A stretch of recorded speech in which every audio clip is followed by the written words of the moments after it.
তাই ব্রিজটা এরকম ঘটনা হয়েছে, এটা 6 মাসের ভিতরে তো যাইতে কি পারে, কিন্তু সেও এটার কোনো সংজ্ঞান লইছে না, সব নীরব ভূমিকা পালন করিয়া আসলা, যার ফল আজকে এই অবস্থা।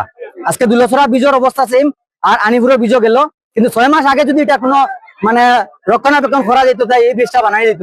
6 মাস আগে এখানে রিপেয়ারিং হয়েছে, কিতা হয়েছে, কালার হয়েছে, আরো কিতা কিতি হয়েছে আমি দেখছি, কিন্তু কিলা হয়েছে কিতা হয়েছে তা আমি দেখতাম পারছি না, সময় পাইছি না তার। এই ঘটনাটা আমার খেয়াল আছে। এখন দেখুন আজকের দিনও আনিপুর বাজারের অবস্থা খুব মর্মাহত হয়ে গেছে, এবং করিমগঞ্জ শিলচর যাওয়া মানুষগুলো একদম মর্মাহত অবস্থা, কোনো রুট নাই।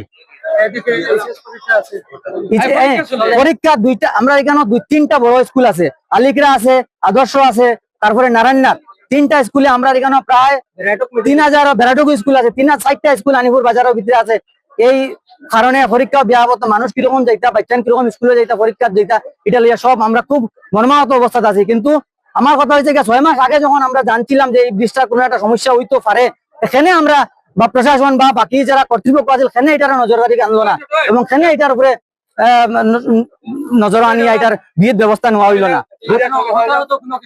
হতাহত 3 জনকে আমরা টানিয়া বার করছি, একজন খুব স্কুট পাইছে, কোমরও ফাটানি হয়েছে, আরো 2 জনকে মানে নর্মাল অবস্থা, এখনো পর্যন্ত আর কোনো ক্যাজুয়ালিটির খবর পাইছি না। আর নিচে আছে কিনা আমরা জানি না। মহিলা একজন নিচে আমরা টানিয়া